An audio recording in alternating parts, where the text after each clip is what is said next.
Question number 30। Uttar Pradesh नगर नियोजन और विकास अधिनियम 1973 के अंतर्गत पूर्णतया प्रमाण पत्र यदि जारी नहीं किया गया है या वैधानिक सूचना की तामीली के बाद अस्वीकार भी नहीं किया गया है तो किस अवधि की समाप्ति के बाद उसे स्वीकार किया हुआ मान लिया जाता है? 3 माह में धारा 15 के अनुसार 3 माह की समाप्ति के बाद उसे स्वीकार किया हुआ मान लिया जाता है। Question number 31। निम्न में से कौन सा सही है? उत्तर प्रदेश नगर नियोजन और विकास संशोधन अधिनियम 1997 के प्रारंभ के पश्चात कमजोर वर्ग से संबंधित किसी व्यक्ति द्वारा सार्वजनिक भूमि पर किया गया अतिक्रमण वैकल्पिक भूमि आवंटित करके पुनर्वासित किया जाएगा।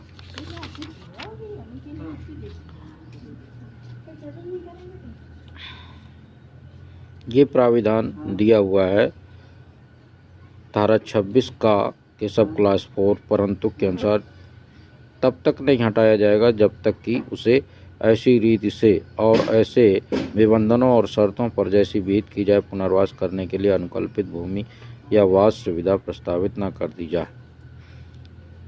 Question number 31, 32। उत्तर प्रदेश जोत चकबंदी अधिनियम 1953 की धारा 4 की उपधारा 2 के अंतर्गत अधिसूचना प्रकाशित होने पर निम्नलिखित कार्रवाइयों में से कौन सी उपसमित नहीं होंगी? चकबंदी क्षेत्र के बाहर स्थित कृषि भूमि के संदर्भ में व्यादेश हेतु वाद। उत्तर प्रदेश जोत चकबंदी अधिनियम 1953 की धारा 4 की उपधारा 2 के अंतर्गत अधिसूचना प्रकाशित होने पर धारा 5(2) के अनुसार चकबंदी क्षेत्र के बाहर स्थित कृषि भूमि के संदर्भ में व्यादेश हेतु वाद का उपशमन नहीं होगा। ये केस श्री रामदेव बनाम छेदीराम 1977 के बाद में निर्धारित किया गया कि वह वाद जो भूमि से संबंधित है तथा जो चकबंदी क्षेत्र से बाहर है उनका स्थगन सिविल प्रक्रिया संहिता की धारा 10 के अधीन नहीं होगा, क्योंकि प्रक्रिया जिसमें वही विवादक हो दूसरे गांव के चकबंदी प्रक्रिया के अंतर्गत था। Question number 33। उत्तर प्रदेश जोत चकबंदी अधिनियम 1952 के अंतर्गत भूमि का तात्पर्य ऐसी भूमि से जो उपयोग की जाती है।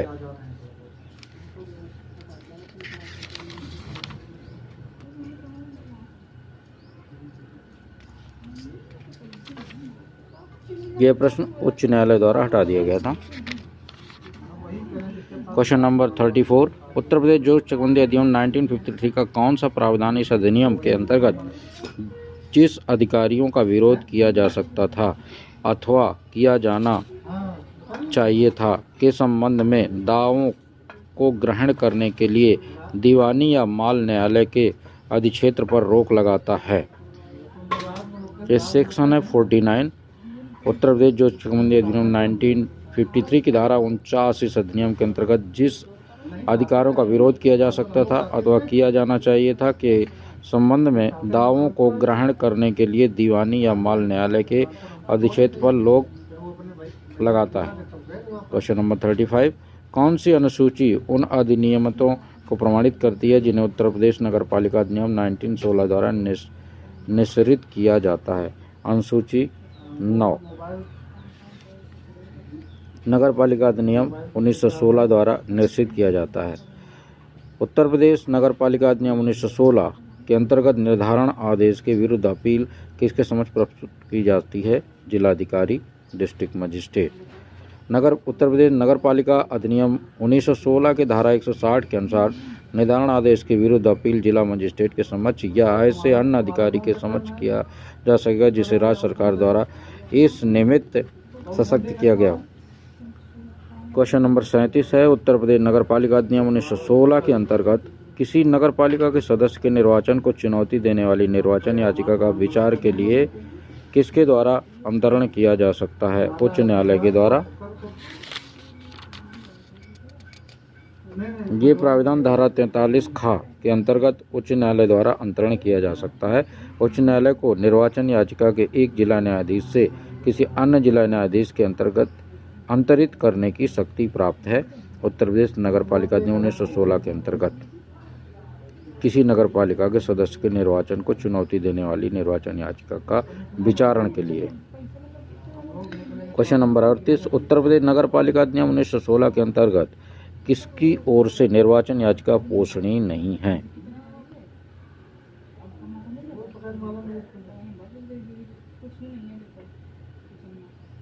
कोई भी एक मतदाता की ओर से पोषणीय नहीं है।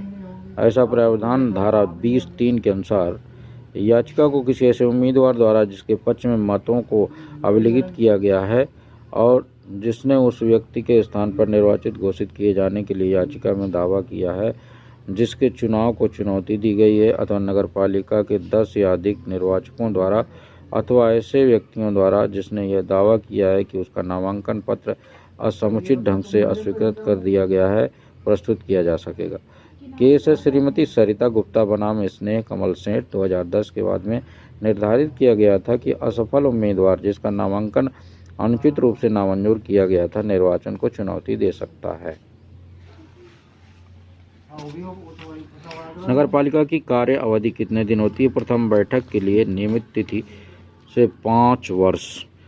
ये धारा 10 का के अनुसार प्रत्येक नगरपालिका जब तक धारा 39 के अधीन पहले ही विघटन न हो जाए, अपनी प्रथम बैठक के लिए नियत तारीख से 5 वर्ष तक चलती रहेगी, आगे और नहीं।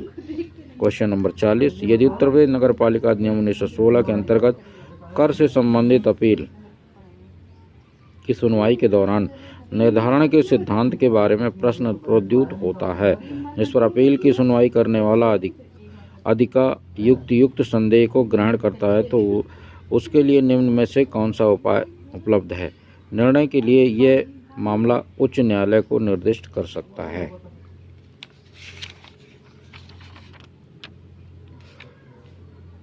धारा 162 के अनुसार निर्णय के लिए यह मामला उच्च न्यायालय को निर्दिष्ट कर सकता है।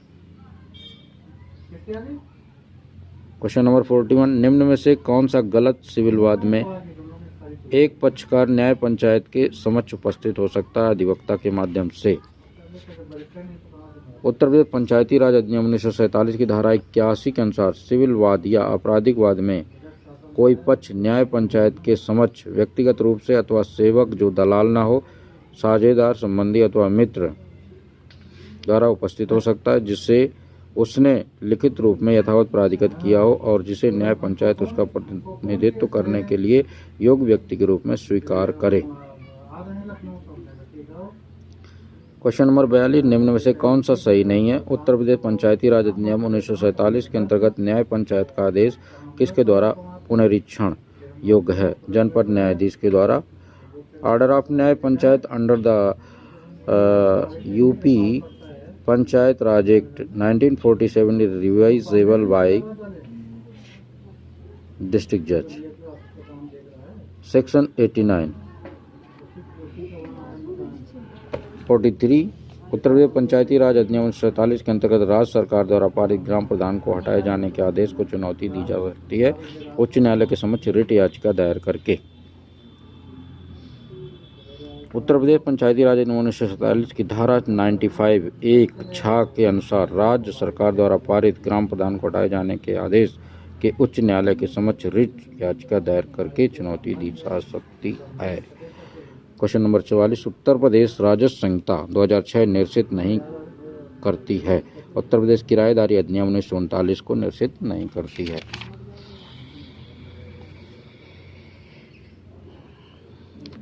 पैंतालीस, उत्तर प्रदेश राजस्व संहिता 2006 का कौन सा उपबंध प्राधिकारियों को ग्राम पंचायत की संपत्तियों पर लोगों के गलत अधियोग के निर्देश देने की शक्ति प्रदान करता है? धारा 67 ग्राम पंचायत की संपत्तियों पर लोगों के गलत अधियोग के निर्देश देने की शक्ति प्रदान करती है, जबकि धारा 64 आबादी स्थलों का आवंटन, धारा 69 समेकित गांव निधि, धारा 122 भूमिधर द्वारा परित्याग से संबंधित है।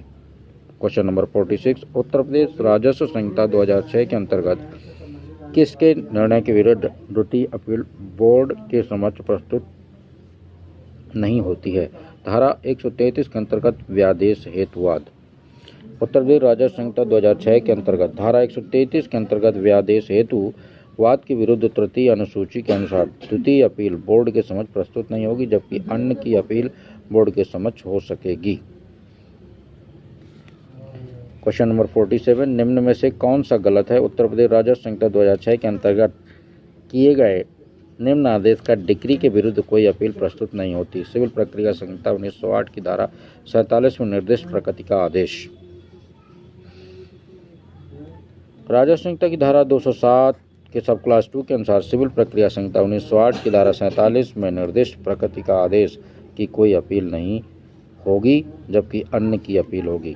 48, उत्तर प्रदेश राजस्व संहिता 2006 के अंतर्गत नीलामी विक्रय को प्रकाशित करने का या संचालित करने में तथ्यात्मक अनियमितता या त्रुटि से संबंधित कोई आपत्ति किसके समक्ष दाखिल की जा सकती है? 48, उत्तर प्रदेश राजस्व संहिता 2006 की धारा 193(1) के अनुसार नीलामी विक्रय को प्रकाशित करने या संचालित करने में तथ्यात्मक अनियमितता या त्रुटि से संबंधित कोई आपत्ति आयुक्त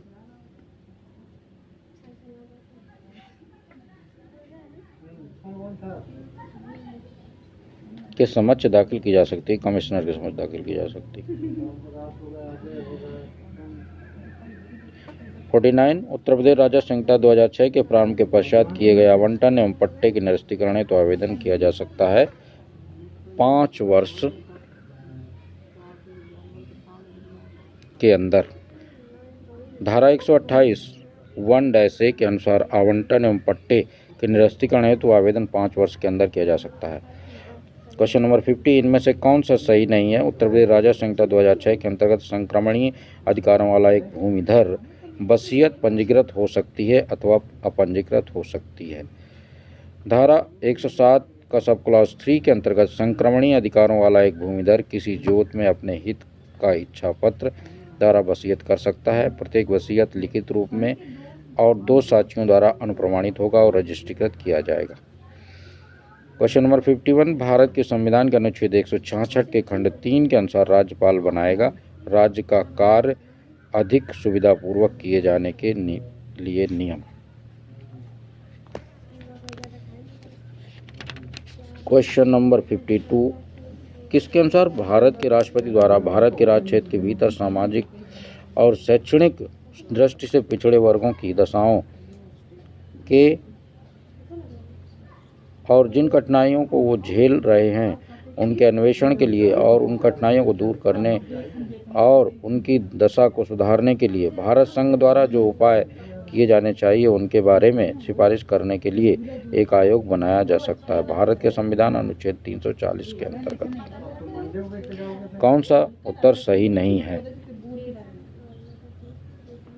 भारत के संविधान के अनुच्छेद 332 के अनुसार प्रत्येक राज्य की विधानसभा में अनुसूचित जातियों और असम के स्वशासी जिलों की अनुसूचित जनजातियों को छोड़कर अन्य अनुसूचित जनजातियों के लिए स्थान आरक्षित होंगे। ये क्वेश्चन इसमें सही नहीं है। सही कौन से हैं? भारत के संविधान के अनुच्छेद 332 के अनुसार संसद में अनुसूचित जातियों और अनुसूचित जनजातियों के लिए स्थान आरक्षित होंगे और भारत के संविधान के अनुच्छेद 332 के अनुसार पंचायत राज संस्थाओं के लिए स्थान आरक्षित होंगे। ये सही है, अनुच्छेद 332 के अनुसार दिया हुआ है। क्वेश्चन नंबर 54, किसी व्यक्ति को उसकी संपत्ति से विधि के प्राधिकार से ही वंचित किया जाएगा अन्यथा नहीं। यह अनुच्छेद 300 का के अनुसार किसी व्यक्ति को उसकी संपत्ति से विधि के प्राधिकार से ही वंचित किया जाएगा अन्यथा नहीं। यह संवैधानिक अधिकार है। No person shall be deprived of his property save by authority of law. It is constitutional right. Bharat के संविधान की 7वीं अनुसूची में क्या शामिल है? क्वेश्चन नंबर 55, राज्य सूची, संघ सूची और समवर्ती सूची। भारत में उच्च न्यायालयों की संख्या कितनी है? 25। भारत में उच्च न्यायालयों की संख्या 25। भारत के उच्चतम न्यायालय के प्रथम मुख्य न्यायमूर्ति थे न्यायमूर्ति एच.जे. कानिया। भारत के प्रथम महान्यायवादी थे यमसी तलवाड़। रोजेस इन दिसंबर पुस्तक किसने लिखी थी? न्यायमूर्ति यमसी चागला। दादा साहब फाल्के पुरस्कार संबंधित थे सिनेमा से। क्वेश्चन नंबर 61, निम्नलिखित में से हिंदी फीचर फिल्म में से कौन सी प्रसिद्ध बंगाली फिल्म निर्देशक श्री सत्यजीत के द्वारा निर्देशित के शतरंज के खिलाड़ी। प्रथम स्वदेश निर्मित हिंदी सिने कलर फीचर फिल्म है किसान कन्या। 62 है क्वेश्चन। 63 श्री रंजीत सिंह जी जिनके नाम पर भारतीय घरेलू क्रिकेट प्रतियोगिता रणजी ट्रॉफी का नाम रखा गया किस राज्य के थे? सौराष्ट्र के थे। क्वेश्चन 64 ऑस्ट्रेलिया में भारतीय क्रिकेट टीम द्वारा किस कप्तान की कप्तानी में पहली क्रिकेट टेस्ट मैच श्रृंखला जीती गई थी? विराट कोहली। 65 एशिया खेलों में स्वर्ण पदक जीतने वाली प्रथम भारतीय महिला एथलीट थी कमलजीत संधू। प्रसिद्ध पुस्तक दी गॉड ऑफ स्मॉल थिंग के लेखक अरुंधति राय। लोकप्रिय हिंदी गाने नन्ना मुन्ना राई हूँ, देश का सिपाहियों की गायिका शांति माथुर। जनपद नर्मदा गुजरात में स्थित है। स्टैच्यू ऑफ लिबर्टी की ऊंचाई 597 फीट है। 69 प्रसिद्ध पुस्तक बिफोर मेमोरी फेड्स के लेखक कौन है? एफ.एस. नारीमन। 70 अर्थशास्त्र पुस्तक के लेखक कौटिल्य। 71 निम्नलिखित वादों में से किसमें समलैंगिकता का गैर अपराधीकरण करते हुए उच्चतम न्यायालय ने यह व्यवस्था दी है कि वयस्कों के मध्य सहमतियुक्त लैंगिक कृत अपराध नहीं है? नवतेज सिंह जौहर बनाम भारत संघ। 72 उच्चतम न्यायालय द्वारा वैकल्पिक विवाद निस्तारण प्रक्रिया तथा सिविल प्रक्रिया संहिता की धारा 89 से संबंधित विधि घोषित की गई है। एफकॉन इंफ्रास्ट्रक्चर लिमिटेड बनाम चेरियन वर्की कंस्ट्रक्शन कंपनी के मामले में। 73 सिविल प्रक्रिया संहिता के आदेश 32 नियम 9 के अंतर्गत एक अवयस्क के वाद मित्र को हटाया जा सकता है उपरोक्त में से किसी भी कारण से यदि वाद के लंबित रहने के दौरान वह भारत के भीतर निवास करना छोड़ देता है जहां उसका हित अवयस्क के हित के प्रतिकूल हो जाता है, जहां वह अपना कर्तव्य नहीं करता है तो हटाया जा सकता है। 74 ऐसा करार जो अप्राप्त वय से भिन्न किसी व्यक्ति के विवाह के अवरोधार्थ हो वाइड शून्य होगा। धारा 26 ऐसा करार जो अप्राप्त वय से भिन्न किसी व्यक्ति के विवाह के अवरोधार्थ हो शून्य होगा। 75 घटना स्वयं बोलती है। रेस रिप्सा लॉफ्टर का नियम किस अपकृत से संबंधित? उपेक्षा नेग्लिजेंसी। 76 यदि कोई व्यक्ति अपनी सहमति बिना स्थावर संपत्ति की विधि के समान अनुक्रम के अन्यथा बेकब्जा कर दिया जाए तो वह कब्जा प्रत्युद्धरण हेतु विनिर्दिष्ट अनुतोष अधिनियम की धारा 6 के अंतर्गत वाद द्वारा प्रस्तुत कर सकता है। 6 month from the date of disposal. धारा 6 के अनुसार यदि कोई व्यक्ति अपनी सहमति बिना स्थावर संपत्ति से विधि के सामान्य अनुक्रम से अन्यथा वे कब्जा कर दिया जाए तो वह कब्जा प्रत्युद्धरण हेतु वाद प्रस्तुत कर सकता है। 77 हिंदू विवाह अधिनियम की धारा 28 के अंतर्गत अपील किए जाने का विहित परिसीमा काल कितना? 90 दिन। धारा 28(4) के अंतर्गत अपील किए जाने का परिसीमा काल 90 दिन दिया गया। हिंदू विवाह अधिनियम की धारा 28 सब क्लास 4। 78 जहाँ की किसी आवेदन के लिए विहित काल का अवमान किसी अवकाश के दिन हो रहा हो वहाँ आवेदन उस दिन किया जा सकता है जिस दिन न्यायालय फिर खुलेगा। ये सीआरपीसी की धारा 471 तथा परिसीमा अधिनियम की धारा 4 के अनुसार जहाँ किसी आवेदन के लिए विहित काल का अवसान किसी अवकाश के दिन हो रहा हो वहाँ आवेदन उस दिन किया जाएगा जिस दिन न्यायालय फिर खुलेगा। 79 आ ऐसी उपेक्षा के लिए बा पर वाद लाता है जो बा ने उसे युक्त रूप से अनुपयोग गाड़ी भाड़े पर देनदार की जिससे आ को क्षति हुई। यह तथ्य कि बा उन गाड़ियों के बारे में जिन्हें वह भाड़े पर देता था अव्यवस्था उपेक्षावान था, ये विसंगत है। विबंध के सिद्धांत के क्या तात्पर्य है? 80 पूर्व में किए गए कथन स्वीकृति के विपरीत कथन करने से रोक। Restriction to make statement contrary to the earlier statement admission। साक्ष्य अधिनियम की धारा 115 के अनुसार विबंध के सिद्धांत से तात्पर्य पूर्व में किए गए कथन और स्वीकृत के विपरीत कथन करने से रोक से संबंधित है। 81 अब पुलिस अभिरक्षा में एक अभियुक्त थानाधिकारी को सूचित करता है कि वह चाबी जिसके द्वारा उसने तिजोरी को खोलकर चोरी की थी उसने अपने घर के आंगन में रखी है। यह सूचना की सीमा तक साबित की जा सके कि चाबी के घर के आंगन में रखने की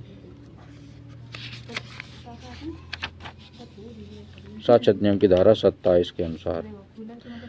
82 किसी विचारण में अपने विरुद्ध साक्ष्य में प्रकट होने वाली किन्हीं परिस्थितियों का स्पष्टीकरण करते हुए हत्या करने का व्यक्ति यह कथन करता है कि गंभीर और अचानक प्रकोपन के कारण वह आत्मसंयम की शक्ति से वंचित हो गया व इस कारण उसने आ को लाठी की एक चोट पहुंचाई जिससे उसकी मृत्यु हो गई। गंभीर और अचानक प्रकोपन को साबित करने का भार अभियुक्त पर है। 105 साक्ष्य अधिनियम की धारा 105 पर है, एक्यूज्ड पर रहेगा। 83 एक बलात्कार के प्रकरण में विचारण के दौरान न्यायालय में उपस्थित एक व्यक्ति न्यायालय के समक्ष चाकू द्वारा अन्य व्यक्ति को उपहतिकारित करता है। वह न्यायाधीश जिसके समक्ष यह घटना हुई एक साक्षी के रूप में परिचित किया जा सकेगा। ये साक्ष्य अधिनियम की धारा 121 के अनुसार एक बलात्कार के प्रकरण में विचारण के दौरान न्यायालय में उपस्थित एक व्यक्ति न्यायालय के समक्ष चाकू द्वारा अन्य व्यक्ति को उपहतिकारित करता है। वह न्यायाधीश जिसके समक्ष यह घटना एक साक्षी के रूप में परिचित किया जा सकता है। 84 दंड प्रक्रिया संहिता 1973 के प्रयोजन निम्न में से कौन राज्य के अंतर्गत उच्च न्यायालय से भिन्न प्रत्येक न्यायालय की भाषा अवधारित कर सकता है? राज्य सरकार। धारा 272 के अनुसार राज्य के अंदर उच्च न्यायालय से भिन्न प्रत्येक न्यायालय की भाषा राज्य सरकार अवधारित कर सकता है। 85 वह अपराध जो देश की सामाजिक आर्थिक स्थिति को प्रभावित करते हैं जिन पर अभिभाषक चर्चा लागू नहीं है को अधिसूचित किया जाएगा केंद्र सरकार के द्वारा। सीआरपीसी की धारा 265 का 1 खा के अनुसार वह अपराध जो देश की सामाजिक आर्थिक स्थिति को प्रभावित करते हैं जिन पर अभिभाषक चर्चा लागू नहीं है केंद्र सरकार द्वारा सूचित किया जाएगा। 86 एक आपराधिक विचारण में बगैर सरकार के रासायनिक परीक्षक को प्रस्तुत किए उसके द्वारा दंड प्रक्रिया संहिता के अधीन किसी कार्रवाई के दौरान विश्लेषण के लिए सम्यक रूप से भेजी गई किसी चीज के बारे में दी गई रिपोर्ट को साक्ष्य के उपयोग में लिया जा सकता है। धारा 293 के अधीन किसी कार्रवाई के दौरान विश्लेषण के लिए सम्यक रूप से भेजी गई किसी चीज के बारे में दी गई रिपोर्ट को साक्ष्य के रूप में उपयोग में लाया जा सकता है। 87 ऐसे मामले में जिनका विचारण सेशन न्यायालय या मुख्य न्यायिक मजिस्ट्रेट द्वारा किया गया यथा स्थिति न्यायालय या मजिस्ट्रेट अपने निष्कर्ष और दंडादेश की यदि कोई हो प्रति अग्रेसित करेगा उस जिला मजिस्ट्रेट को जिसकी स्थानीय अधिकारिता के भीतर विचारण किया गया हो। सीआरपीसी की धारा 365 के अनुसार 88 दंड प्रक्रिया संहिता की धारा 164 के अधीन कथन दर्ज किया जा सकता है एक न्यायिक मजिस्ट्रेट या महानगर मजिस्ट्रेट के द्वारा। 89 विधि विरुद्ध जमाव से क्या अभिप्राय अपराध कारित करने के समान उद्देश्य से 5 या 5 से अधिक व्यक्तियों का जमाव। धारा 141 आईपीसी की धारा